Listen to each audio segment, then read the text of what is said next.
Welcome to DeFi by Design, where we talk all things blockchain and cryptocurrency while striving to educate, empower, and enrich. It's your boy Andy, and welcome back to the DeFi Slate YouTube channel. Smash the like button on this video, that really helps us out, and sit back and enjoy the content. Thank you very much.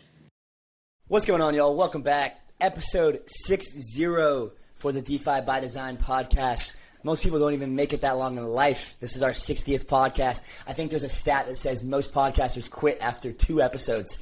Nope, never us. We're going to make it to 100 and more. And we're here today to talk about DeFi UI, UX, onboarding the next 100 million users to DeFi.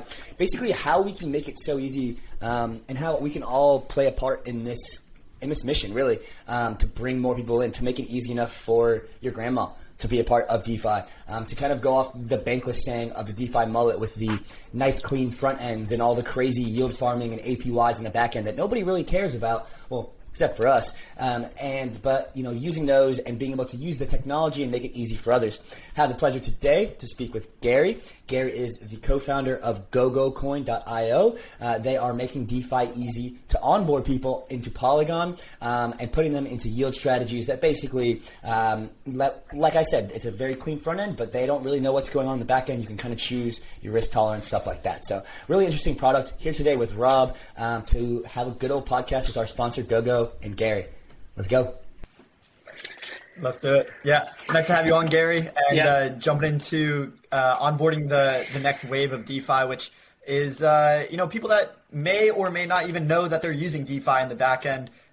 We saw kind of to that point, 𝗵𝗶𝗴𝗵 launch in the last couple of days, which I saw a really interesting tweet from Mark Zeller basically saying DeFi is now the back end of CeFi. And that can really permeate into a lot of different areas. High yield savings accounts, these different money markets where people are interacting with DeFi, whether they know it or not. And that's really, really something that we're a part of and making sure it happens as well. So Garry, awesome to have you on, and I'll pass it over to you to introduce yourself and what's going on at GOGO. Yeah, thank you guys. Great to be on here. I guess my first podcast, hopefully the first of many. So I'll just give you a very brief intro about I guess my background, why I've chosen this path of enlightenment, coming from the dark, secretive finance and banking industry.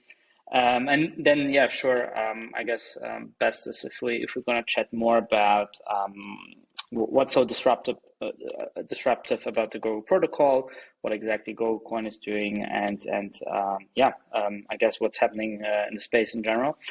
So I'm, as I said, a former banker. I used to work in finance as an asset manager for a big Swiss fund back in London.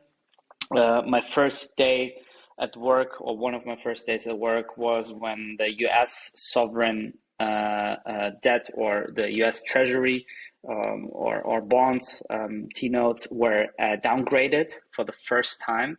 So if you enter fixed income or bond trading, and the first thing that happens is the bonds of basically the richest and most powerful government in the world get downgraded by the credit rating agencies, that kind of gives you a hint of what was about to come and what I experienced in the years after that. So obviously, after the last financial crisis, big financial crisis of 2008, 2009, finance changed dramatically, and I just graduated around that time. So it was definitely an interesting time to enter those markets. And I'd done basically asset liability management, which prepared me really for what I've been doing after that, and partially what we're doing now here at GOGO, which was essentially buy massive amounts of bonds and fixed income securities to manage the liabilities of this fund. This fund was a reinsurance company called Swiss Re, one of the biggest insurance companies in the world. They're similar like 𝗵𝗶𝗴𝗵𝗵 𝗵𝗶𝗴𝗵, so they insure other insurers. And funny enough, they actually got a $3 billion bailout loan by Warren Buffett to stay afloat during the financial crisis. And while I was working there, they were still paying the loan back for 20% at a 20% premium. That was quite a nice deal.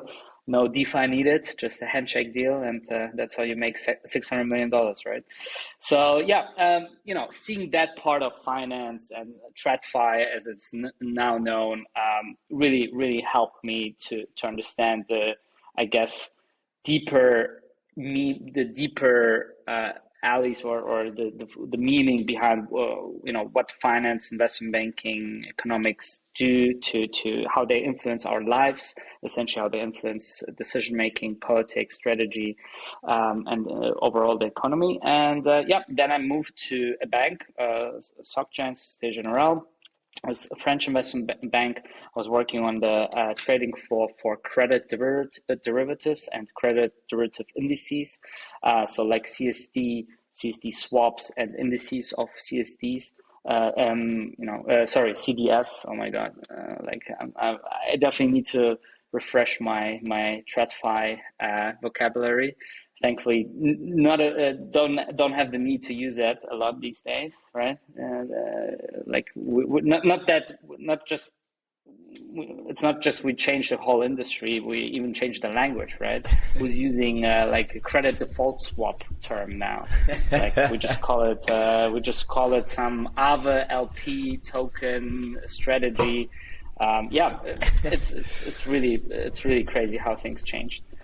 Yeah, man. Then after, sorry. No, please continue on. I have a burning question for you though, but please. No, sure. I'll try to keep it short because we could talk about it for ages. So don't wanna bore anyone here too much. But essentially, I realized banking TradFi is changing a lot. So after a number of years there, I actually said, instead of just watching on the sidelines how finance is being disrupted, I actually want to proactively be part of that. And that's how I joined actually a Berlin-based small fintech company. Back then, no one even know what fintech meant. That was like 2014, so quite a while ago. And this company is now known as N26. So I helped, build or initiate, most of the business initially, more on the legal and operational and strategic side of things. They're now one of the biggest banks in the world, I guess, or even definitely in Europe. They're considered a neobank, so they have a nice front end, mobile app. It's mobile first, so everything you do on your mobile app. And back in 2014, that was very disruptive, right? Back then, some banks, especially in Germany, they didn't even have online banking, if you can believe it. So that really showed me how much potential there is in disrupting that space. I left the company after launch to build my own company, which was called Cookies. TechCrunch called it like the Venmo of Europe. So essentially it was a very similar version of Venmo. But because in Europe everything was a bit slower, 2015-16 was actually a good time to enter that space, even though Venmo was already big. And I never understood why PayPal hasn't pushed Venmo into Europe. Because the use case makes total sense all over the world, right? And in Europe, even until now, you don't have like a nice app that is not PayPal that helps you send money back and forth. So between friends or family. So built that business. We became like App of the Month by Apple and scaled it quite nicely. And then we sold the company to Klarna, which is a buy now, pay later fintech, one of the other big fintechs here in Europe. And then I built my third fintech company, which is called Fitrade, which is essentially online lender for Shopify stores, right? So really interesting product, scaled it to like $30 million in revenue. And we sold that company just before COVID hit to a large German bank. And I always had this love-hate relationship with crypto, right? And during FI, I actually asked our CTO, is it me who's doing some noise in the background? Probably, right? Oh, now it's stopped. Okay, perfect. Always had this love-hate relationship with crypto. And my former CTO said, no, like that's too risky. Let's not go into that lending on crypto. And we're talking about 2017, 18, right? So way before DeFi really started taking off. And yeah, I was a bit sad, I guess, that we haven't entered that space back then. But you know, everything happens for a good reason. So you know, for sure by 2020, that's when, you know, DeFi summer hit off, and this is when I got pulled into that. And given my background, I guess you guys understand that it made total sense for someone who's come, you know, from TradFi and then fintech, Web2 fintech, to definitely go crazy and go nuts in that space. And we started actually with an NFT collection called Crypto GOGOs. It was trending on OpenSea for a number of weeks when we launched it. Just, you know, based on some aliens that people remember from back in the day, and they buy and sell and collect them. And the community that we built, like over a couple of thousand people then on Discord at some point, actually started asking, what can we do with those NFTs other than buy, sell, and trade them? And this is obviously where GOGOCoin and the Go protocol started to be, and this is where I guess the DeFi part was born. And our goal, or also the title of our light paper, is GOGOCoin, which is like the BlackRock 2.0 meets CryptoKitties on Polygon. So we definitely see there's this nice confluence of not just Web2 and Web3, but also of DeFi and NFTs, right? And we see more use cases, you know, starting off these days that kind of combine those two, because I think NFTs will tremendously change the way we think about ownership, the way we think about collecting rare items, about scarcity, about proof of ownership. So yeah, and you know, if you think ahead in terms of finance, you know, that's how you can tokenize mortgages, that's how you can tokenize lending contracts, or like your lending agreement with the bank, and then way more. So, but yeah, we can talk about it after that. So I hope that brief intro was that's awesome, not long enough. It's super cool that you're able to have so many experiences in the fintech world, and just in the financial technology, and just everything that's out there, to be able to experience and bring that, you know, to DeFi. That's basically, I mean, we can see that a lot of the founders in DeFi right now who are doing, you know, substantially well have a pretty similar background. So kudos on that, and just kind of excited to see how we can continuously take some of these concepts from traditional finance and bring them to DeFi. So I'd like to start there. And I saw this tweet the other day that said, new product, or here's a way to create new products that actually have product market fit in DeFi. And the tweet said, take a instrument in the TradFi world that has an expiration and make it a perpetual contract. So we have perpetual futures now, right? Obviously, in the traditional markets, they have contracts that expire. So I'm curious what you think a few other applications could potentially be with regards to contracts or instruments that expire in TradFi that we have either seen or haven't seen in DeFi, that we can make perpetual. Yeah, I mean, so obviously, like something like a futures contract, which is essentially or meant to be a hedging product. That's how futures were born, similar to like swaps and other interest rate solutions, I guess. Yeah, they definitely have tremendous use cases in the TradFi world. And to be honest, in the TradFi world, you also have perpetual contracts as well.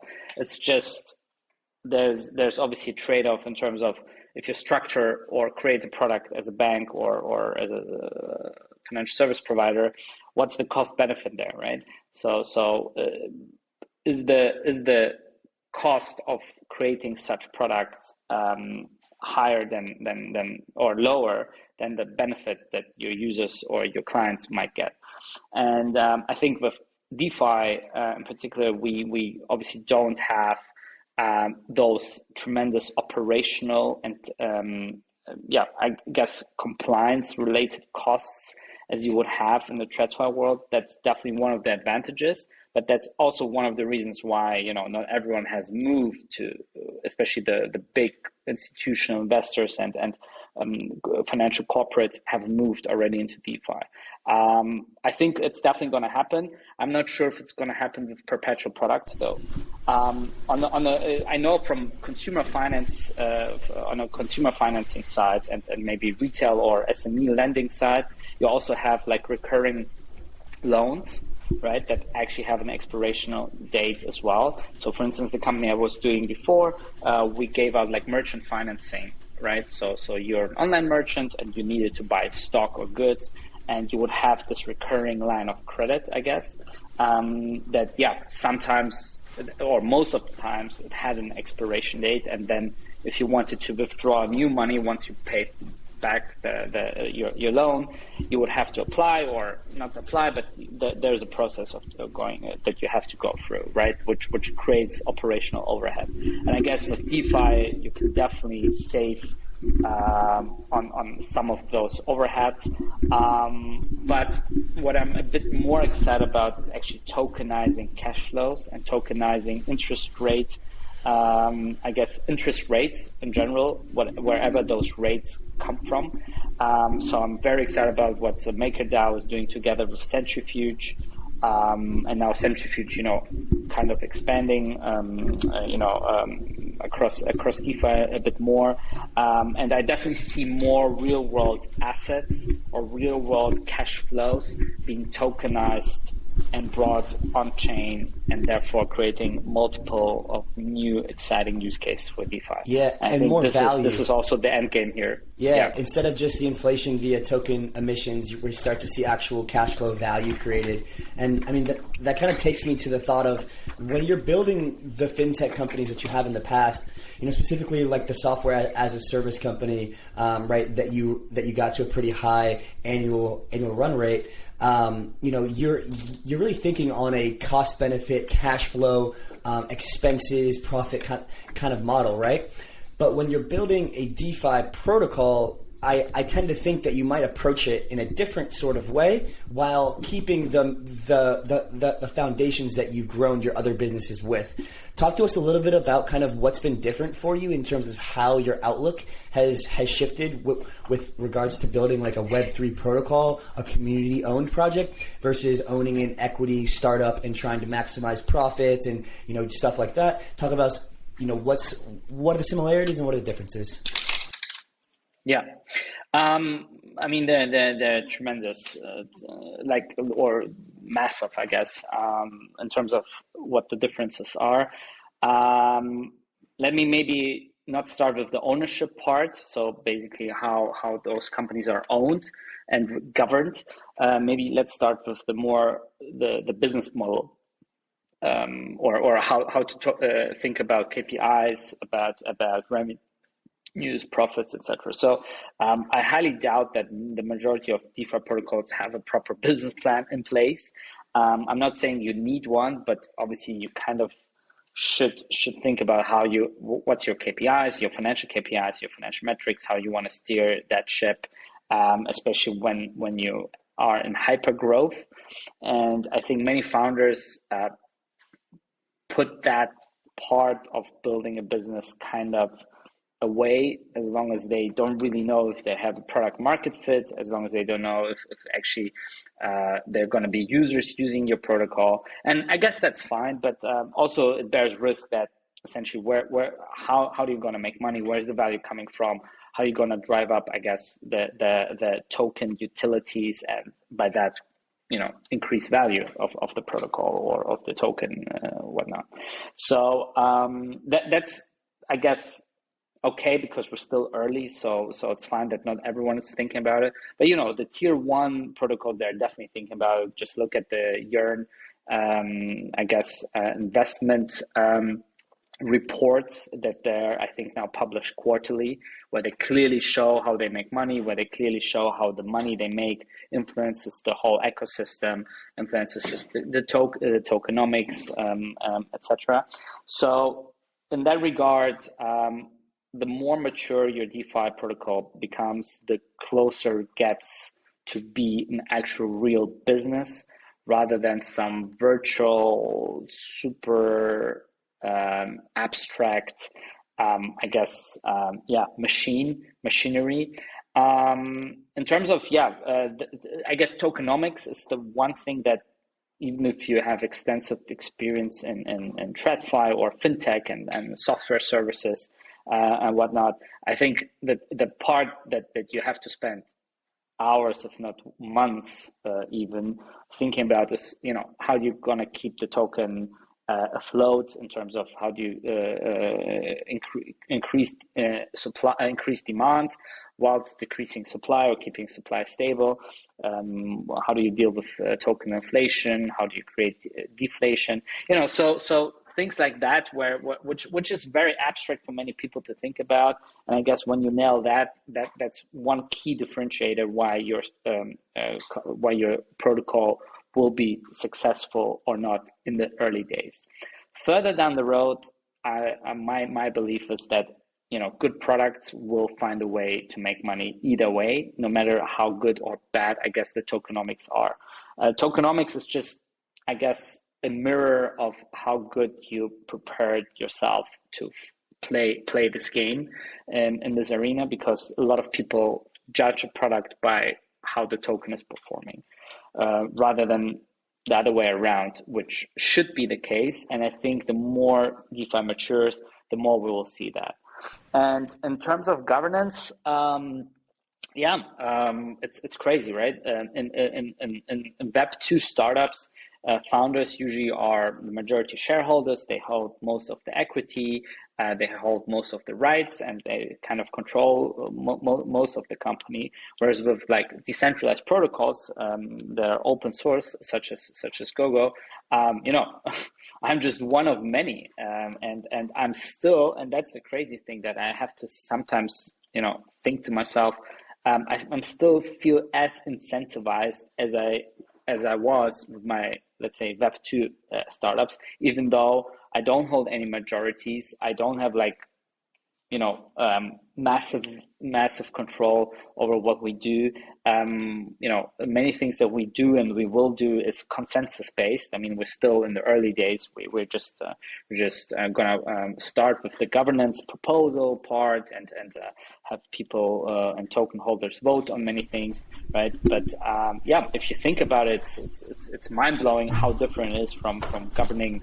I would say it's normal Web2 startup, but you still see here and there things. So the way investors think about your company, the way investors invest, and by that I mean like venture capital funds, they still use similar metrics. They still think about DeFi similar how they would think about fintech, but nonetheless, it's a different game. It's also a different time. So it's super. It's crazy. It's really crazy. If you come from the world I come from, it's really mind blowing the way things are done in DeFi. Yeah, the equity splits and the tokenomics are crazy to think about. I know Rob has recently started a project with a token. They've been building it. It's more in like the sports area, and we've been talking to investors and people who are interested, and they're just so confused as to how they're like they expect equity in the company, and we're like, no, like you're gonna get this token, and it's such a mind-boggling thing when they are like, okay, so you guys have a treasury, right, that you guys have a DAO ownership over, but like theoretically you guys as the founders, you're not even the majority owners. It's like, there's a lot of questions that come with that. It's been interesting to see. Would love to, if Rob's got anything on that, questions before we kind of dive into the DeFi UI conversation. Yeah, I think the tokenized ownership is another primitive that kind of started in TradFi and has been opened up as far as value creation. And when Andy mentioned kind of the value add of taking expiring markets and making them perpetual, another kind of business application of tokens is taking an illiquid market and making it liquid. And I think that's what we're seeing with a lot of traditional Web2 projects that would have been equity-based. Now they're token-based, and equity is shared through this token model. You mentioned KPIs as kind of something that if someone is very prepared to steer the ship, they have a good idea of the KPIs they're looking to optimize. And in this shared equity model, it's kind of like there's one KPI that everyone is focused on is increasing the token price. And then there's different underlying layers that can kind of influence that KPI to help achieve it. And that might be something to dive into as far as the different KPIs that can help to maximize a token price. And if there's any other ones that are really important to consider for any founders that are building protocols or existing projects that are looking to, ultimately provide new value for their community, whether that's through the token price increasing. If it's not through increasing token price, maybe it's a stable price but some sort of inflation, and then I guess other ways that we can create value for communities through tokenized ownership, and then we can jump into kind of what GOGO is doing to maximize their KPIs. Yeah. I mean, the question is who's defining KPIs as well, right? So is it just the management team? Is it one person? Is it the community? I guess it's a philosophical question, not just a philosophical question, but also like operational, strategic question. How much do you want to give real strategic decision making away, and how early? Yeah, and maybe to tweak it just a bit is not necessarily who is creating these KPIs, but what are the KPIs that we should be enforcing and maximizing as a community. Yeah, I guess to answer that question, you should obviously think first. What is your goal, right? So do you just want to increase? So and the first thing you learn, I guess, in business school is, the job of a manager, the job of a founder, the job of a CEO is to increase shareholder value, right? So in DeFi, you could rephrase that and say your job is to increase token holder value, right? So by that means just increase token price, period. So whatever is necessary to increase that price, and I guess that's one way to think about it. To I guess set KPIs that go into that direction, and we definitely see protocols that have a very good start in terms of they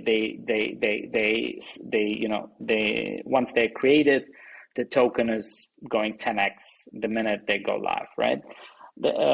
My question usually with that is how much of that is real value that has been created in the bag, and how much of that is just hype, and I guess just good Ponzi-nomics as they're being known. And how sustainable is that? So I think out of all those mega hype protocols, you maybe have 1% that actually make it down the road, and those 1% are known as Doge or Shiba Inu, and like those so-called meme and meme coins and things that live from an amazing community or a massive community, right? Which is one way to go. It's just one of the toughest ones, right? To actually onboard thousands, hundreds of thousands, if not millions of users. But don't forget, like many of those protocols have like mega whales or massive amounts of liquidity hiding behind them or sitting somewhere without the users knowing. So I would suggest that a lot of successes that we've seen in DeFi comes from artificially just pumping up the numbers with crazy amounts of money and crazy amounts of funds that have not have not been made transparent, but are just used to pump up the thing massively, be it the user numbers, be it the token price, etc. Right? So the question you can derive the question: how sustainable is that in the long term? And do we even need sustainability now? Because these days it feels like everything goes, right? As long as you create some crazy Olympus DAO fork and you have good marketing in place and create enough hype, you're gonna make it,